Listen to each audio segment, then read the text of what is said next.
Boa tarde a todas e a todos. Nós estamos começando esse encontro da disciplina de trabalho científico, técnicas de trabalho científico, trabalho da disciplina de TCC. Eu marquei esse encontro tanto com as minhas turmas de TCC1 quanto TCC2 para que a gente possa ter diretrizes gerais de como devemos desenvolver nosso trabalho, já que estamos afastados, assim, separados fisicamente dos nossos encontros físicos.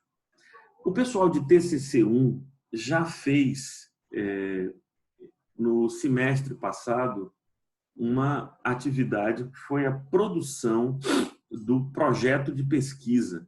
Então, eu suponho que vocês fizeram a produção do projeto de pesquisa no ano passado e talvez tenham uma intenção de continuar com o mesmo tema do projeto de pesquisa, ou talvez queiram mudar o tema, né?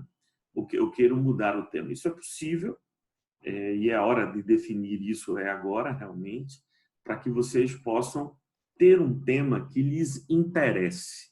E aqui eu coloco as três primeiras coisas as três primeiras recomendações que eu gostaria de fazer para o pessoal de TCC1. Quando a gente vai escolher um tema para escrever um trabalho científico.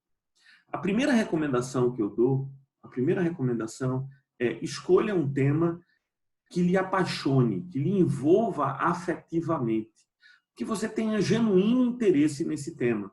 Então, quando você vai pesquisar algo pelo que você tem interesse, não é somente a vontade de fazer um trabalho para concluir o curso de Direito, mas é algo que te interessa, que te apaixona, que te fascina, que te encanta. Então, ótimo, isso tem tudo a ver, tem toda a chance de dar mais certo e ser de melhor qualidade a sua pesquisa. Em segundo lugar, a segunda dica que eu gostaria de dar é verifique se você tem material para fundamentar esta pesquisa. Porque não adianta nada você escolher o melhor tema do mundo, mas você não ter livros e artigos científicos que lhe sirvam de base para você fazer a sua pesquisa, né? Então, não adianta você escolher o melhor tema do mundo se você não tem elementos, fundamentos, base para, em cima desse fundamento, construir a sua pesquisa. Uma pesquisa científica não é o que você acha, não é a sua interpretação da lei. Não pode ser assim. Uma pesquisa científica, ela se baseia na obra de pessoas que vieram antes e, a partir destes elementos, das pesquisas que essas pessoas fizeram, você constrói a sua própria pesquisa científica, ok? Então, a primeira coisa é escolha um tema que lhe interesse. A segunda coisa é verifique, antes de definir, esse vai ser o tema da minha pesquisa, se você tem à disposição livros e trabalhos científicos que estão disponíveis para a sua pesquisa. Ok, pessoal? Então, esse é são as duas primeiras dicas. E, em terceiro lugar, estabeleça um cronograma de trabalho. Eu sei que isso fazia parte do seu projeto científico, mas agora as coisas mudaram, né? Agora as coisas mudaram. Agora você está num outro ambiente, você tem uma outra agenda, você tem uma outra programação. Defina um cronograma de trabalho. Quanto tempo você vai dedicar à sua pesquisa? Quanto tempo você vai ter para estudar, para fazer as leituras, as anotações, todo esse movimento que é necessário para que você possa desenvolver a sua pesquisa.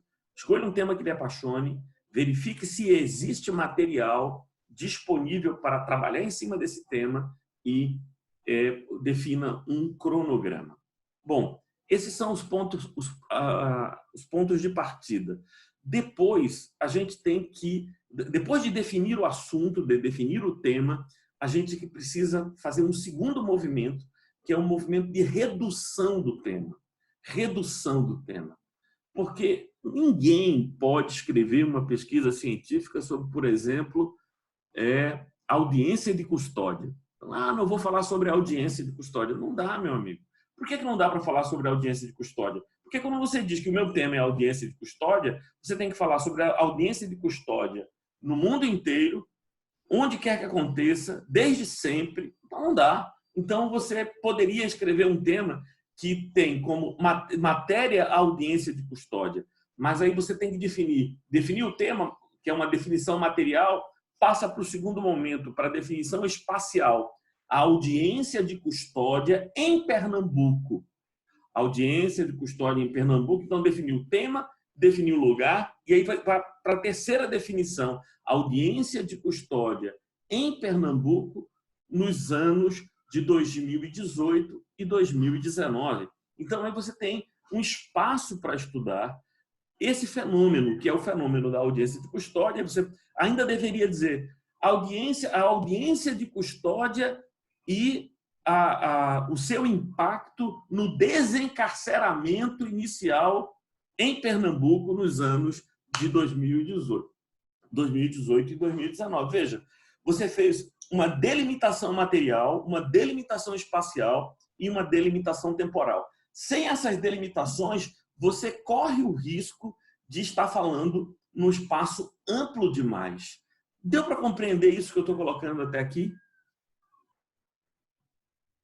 Deu sim. Então, é esse o nosso desafio inicial. É esse o nosso desafio inicial. Sobretudo para o pessoal de TCC1, mas também para o pessoal de TCC2. O pessoal de TCC2 tem que ter feito isso, né? Tem que ter feito esse esforço no semestre passado. E eu não sei se todos conseguiram efetivamente fazer esse corte para poder trabalhar. O que é que me dizem meus colegas de TCC2? Professor, eu consegui juntar algum material, consegui ainda iniciar, cheguei a encaminhar para o senhor pelo WhatsApp particular, não no grupo, para que o senhor desse uma apreciada e me dissesse se eu estou no caminho certo, correto, se realmente é isso que se espera do material que está sendo produzido. Ok, Leonardo. Mileide, como é que você está? Que pé você está? Eu estou com dificuldade com doutrinas, porque justamente essa questão de acesso, porque tem que ser bem atualizada, e é bem complicado agora ver a doutrina do ECA. Aí, essa questão do TCC1 mesmo era para ter juntado mais doutrinas, porque artigos, eu tenho bastante, mas a questão das doutrinas eu não estou conseguindo encontrar, também complicado essa parte. Certo. Ok. Pessoal, eu vou criar agora, logo após essa aula, e já vou te compartilhar com vocês no grupo do WhatsApp, 2 e-mails que a gente vai utilizar, um e-mail para o pessoal de TCC1, um e-mail para o pessoal de TCC2, em que a gente vai poder delimitar o nosso trabalho e aí poder fazer o acompanhamento através das nossas conversas, porque hoje em dia eu estou recebendo tanto e-mail e tanta comunicação que eu estou meio perdido, mas eu espero que a gente consiga tranquilizar todas essas atividades. Eu imagino que vocês também estão enfrentando desafios semelhantes. Então, o que é que a gente vai fazer, pessoal?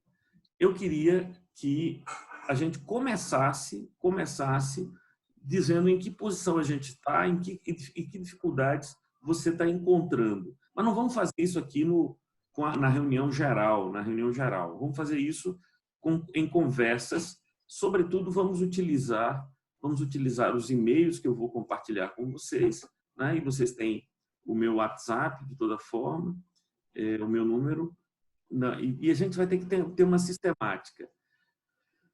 O pessoal de TCC2, a defesa, a gente ainda nem vai saber, tudo vai depender de como as coisas vão acontecer. Eu estou convencido de que nós não voltaremos às aulas presenciais até pelo menos meados de maio. Todo mês de abril a gente vai ficar aqui em EAD. Eu acho que começamos maio ainda em EAD. E se tudo for da melhor forma possível, nós voltaremos a partir do dia 16 de maio. Por ali é que a gente vai voltar a ter os nossos encontros. Então, deixa eu passar para vocês o que eu gostaria que nós fizéssemos como objetivos para esta unidade, O pessoal de TCC1, a gente poderia definir que até o dia 20 desse mês, vocês têm provas ainda além disso, né? Até o dia 20 desse mês, você pudesse me mandar um sumário e uma introdução. Um sumário e uma introdução. Se você não conseguir fazer isso, eu acho que vai ser interessante. O sumário é a estrutura do seu trabalho, né? O esqueleto do seu trabalho. E a introdução já vai ser aquele momento do seu trabalho em que você vai definir qual o seu objeto, né? Qual a sua metodologia. Essas coisas que estão na forma de projeto de pesquisa, no trabalho que você já tem, você vai colocar na forma de introdução. Uma outra coisa que, só para título exemplificativo, eu vou mandar para vocês, para a gente dar uma olhada de como é que são as coisas, a minha dissertação de mestrado e a minha tese de doutorado. Vou compartilhar lá no grupo, para vocês verem do ponto de vista metodológico, alguma coisa que a gente pode utilizar. E aí, para servir de um modelo do trabalho. Eu utilizei uma metodologia utilizando o esquema de citação, nota de rodapé. Eu prefiro nota de rodapé porque quem está lendo o texto já vai para rodapé e vê qual é o autor, qual é a obra que eu estou citando. Mas tem se utilizado o modelo autor-data também. É uma opção. Então, vocês podem escolher a forma que melhor lhes apraz. Mas então, vamos adotar uma sistemática de fazer reuniões assim, num grupo maior, porque às vezes o problema de uma pessoa colabora para outra pessoa. Vamos fazer essas reuniões a cada 15 dias, na segunda-feira à tarde. Então, de 15 dias a gente se reúne, mas o diálogo e o bate-papo vai continuar no WhatsApp ou no e-mail que a gente vai trocar aqui. Queria também dizer, então, isso é para o pessoal de TCC1, o sumário e a introdução. Algumas pessoas dizem assim, eu prefiro não escrever de cara a introdução, eu prefiro começar pelo capítulo 1º da minha. Então, definir o sumário e vou para o capítulo 1º, porque a introdução eu posso escrever lá no final. Até faz mais sentido escrever a introdução no final, porque muita coisa pode mudar no meio do caminho, você dizendo, eu vou fazer isso que não fez. Porque você escreveu a introdução e foi escrever o trabalho depois. Então, pode fazer o sumário e o capítulo 1º, tudo bem, não é? Já o pessoal de TCC2, Professor, rapidinho, por favor. Deixa eu negociar com o senhor essa data, dia 20, porque, veja só, tem atividades para entregar até dia 17. Aí, no meu caso, eu não tenho nada pronto ainda. Porque eu não paguei. É uma cadeira que o pessoal paga que faz um pré-projeto. Então, eu não paguei essa. Não paguei. Aí eu vou ter que começar do zero. Então, eu poderia negociar essa data em vez de ser dia 20, porque eu teria só 3 dias para correr atrás, né, para preparar algo para uma data posterior. Olha, eu coloquei dia 20, eu sabia que as provas serão até dia 17. Pode colocar até dia 24, que é a sexta-feira da semana seguinte. Pronto, tá joia. Pronto. Aí fica aí uma semana para vocês poderem se dedicar à conclusão do TCC, a conclusão dessa primeira fase do TCC, né? Tá certo, obrigada. Beleza, Rosa. Então, a gente poderia. E o pessoal de TCC2, aí a gente precisaria ter já... A minha ideia é que vocês consigam, na primeira unidade, ter entre 40% e 50% do trabalho já concluído. Né? Então, seria de mandar para mim o que é que vocês já têm feito e tentar correr para ter mais até o dia 4, que a gente combinou, e aí eu poder dar um feedback a vocês de como a coisa está, e a gente mas claro, tiverem dúvidas, essas dúvidas podem ser tratadas tanto comigo nos encontros de 15 em 15 dias, tanto no WhatsApp continuamente e nos e-mails que vocês vão mandar o material, podem mandar também dúvidas, questões que venham a surgir. Então, a gente vai estar nesse nível de... Professor. Suficiente. Diga lá. No meu caso, vou pagar o TCC 1 e 2 ao mesmo tempo. Eu não fiz nada ainda. Aí eu vou até conversar com o senhor em particular a respeito do tema. Aí, nesse caso, eu vou me virando aí, né, para tentar cumprir a meta dos 2, né? É o que tem. E, infelizmente, é assim mesmo. Vai fazer o quê, né? Sim, sim. Mas depois eu converso com o senhor em particular sobre definição de tema e tudo mais, que eu estou começando do zero ainda. E você fez o projeto? Não fiz nada, professor. Nadinha. Vai fazer tudo agora? Tudo agora. Tudo agora. Milete sabe da minha história aí. Vamos começar, vamos trabalhar, cara. Vamos trabalhar, a gente vai ver o que a gente consegue fazer, vamos seguir. Mas tá joia. É importante que todo mundo esteja também ligado, estejamos antenados e para a gente poder seguir. Professor, eu tenho uma dúvida com relação à limitação de páginas. Existe o mínimo ou máximo? Rapaz, eu acho que existe alguma diretriz sobre isso. Até alguém tinha perguntado no grupo de professores. Deixa eu dar uma olhada aqui, ó. No mínimo, 30 páginas de conteúdo. Foi Tá certo. 30 páginas. Mas, máximo não, né? Tem máximo? Não, máximo não. Máximo. Certo.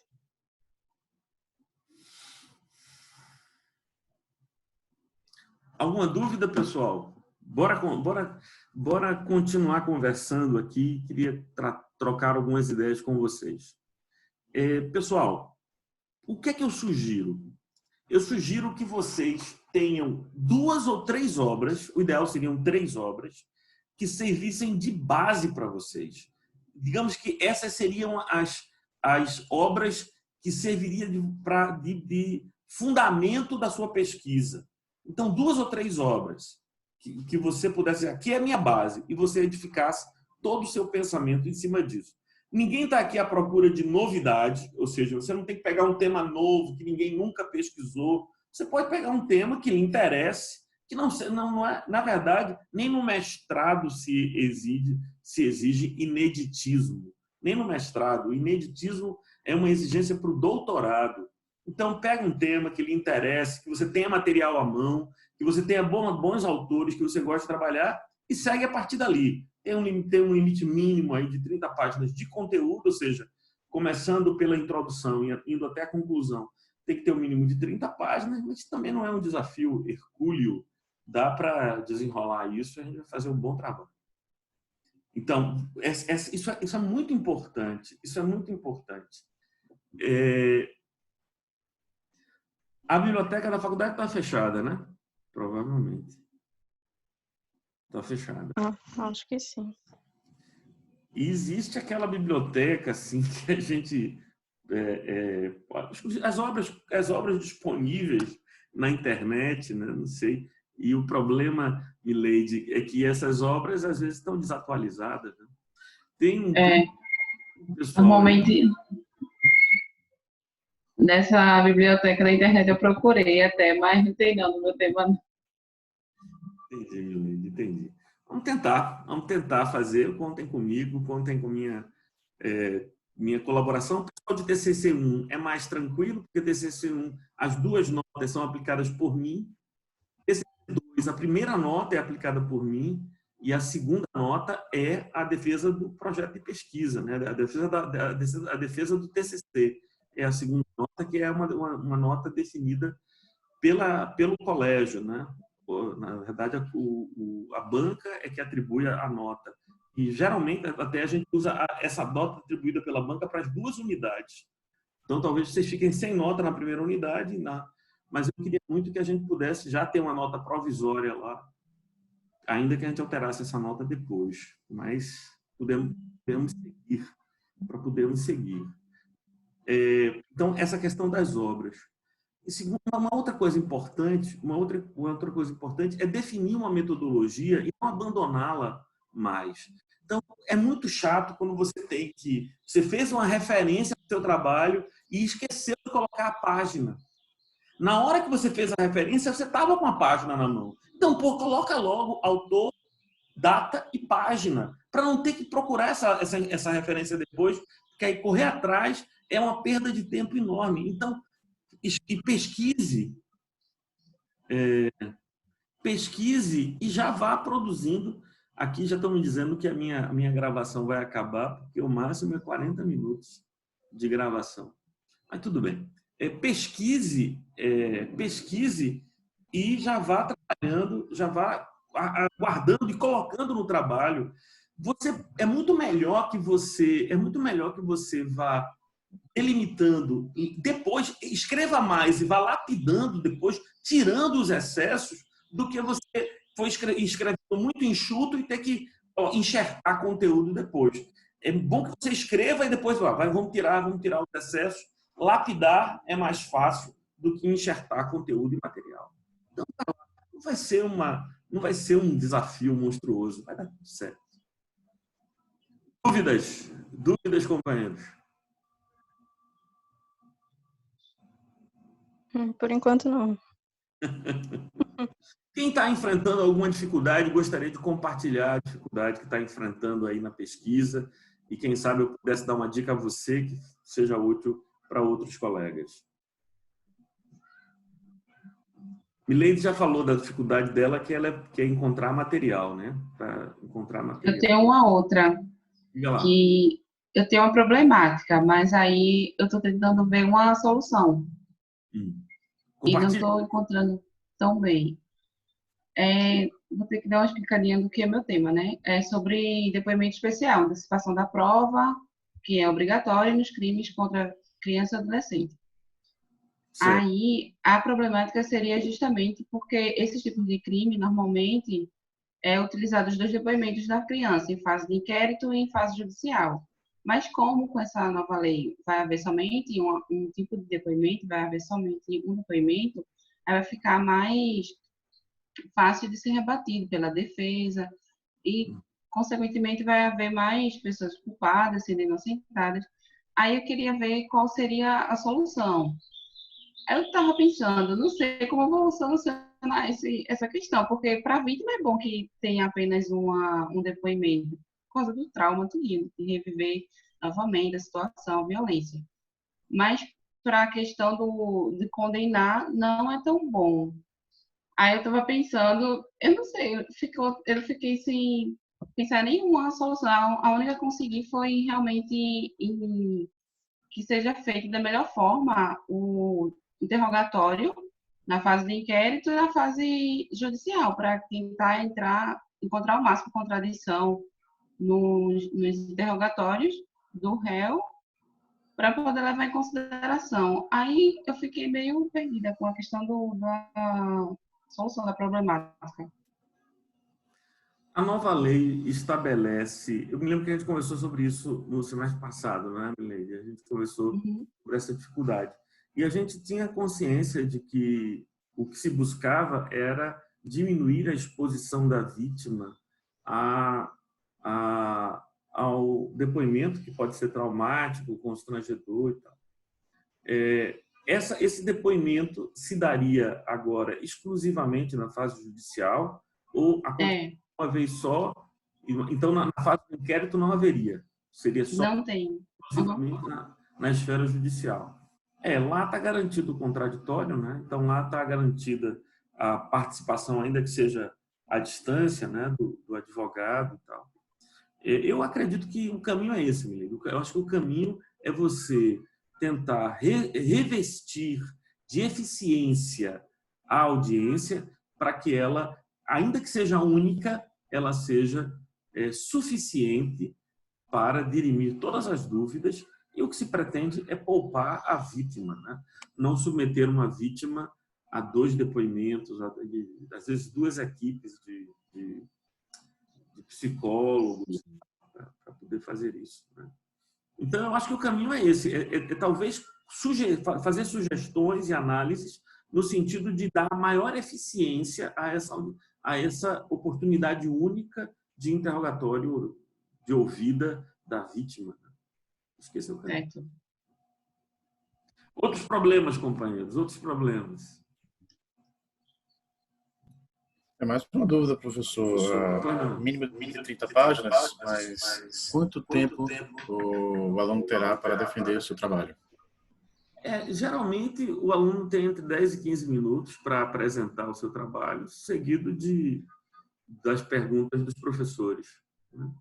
Entre 10 e 15 minutos, você faz a apresentação do trabalho lá. É isso. Outras questões, companheiros? Não, o meu é porque o meu tema, não sei se o senhor lembra, ele une psicologia jurídica e direito penal. Certo. Aí, o primeiro capítulo, eu falo sobre conceitos iniciais que são mais voltados à psicologia do que a direito, de certo modo. Aí eu fico um pouco insegura em escrever sobre, sabe? Eu até procurei o professor de psicologia jurídica da faculdade para, quem sabe, sei lá, ser um co-orientador, mas só que ele não estava disponível. Ele não está dando a cadeira esse semestre.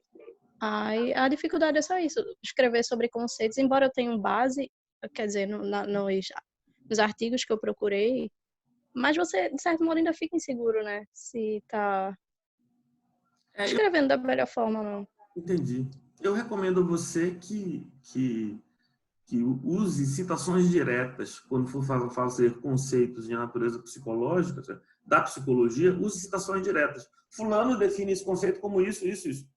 Citação direta, aspas. E quanto mais citação direta você tiver desses conceitos que não são propriamente jurídicos, aí você vai se sentir mais segura, mais tranquila. Entende? Sim, entendi.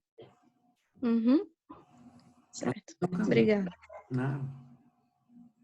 Professor, já que o pessoal está falando um pouco aqui sobre seus temas, eu queria só dizer a ideia do meu, mais ou menos. Eu tinha pensado na aplicabilidade da teoria da cegueira deliberada no crime de lavagem de capitais aqui no Brasil. Vi alguns artigos sobre isso e tal, só não encontrei muita doutrina em relação a isso aqui. Aí eu queria saber acho que se é relevante também essa ideia. Eu estava pensando, amadurecendo. Cara, como a gente está em alta essa questão do direito penal. Quando você vai definir seu tema, cara, você tem que realmente verificar se você vai ter material para fundamentar essa pesquisa. Então, você não pode continuar nesse caminho se você não encontrar pelo menos 3 obras significativas que você não. Aqui eu pelo menos tenho 2 ou 3 autores que me dão margem para eu poder até especular a partir do que eles escreveram. Aí tudo bem. Se você não encontrar doutrina, se você não encontrar livros ou artigos científicos publicados em boas revistas, você não vai, ainda que seja interessante o tema e até entenda a pertinência do tema para a realidade hoje, você não vai ter, vai ser muito complicado para você estar criando do zero as coisas e vai ser mal recebido pela banca, entende? Porque a banca está procurando o teu ponto de partida. Você não pode sair do zero, ninguém sai do zero, né? A gente sai do estado da arte, do pensamento sobre aquela matéria. Certo, tudo bem. Então, procura as fontes. Esse é o momento de ir às fontes, Ok, pessoal?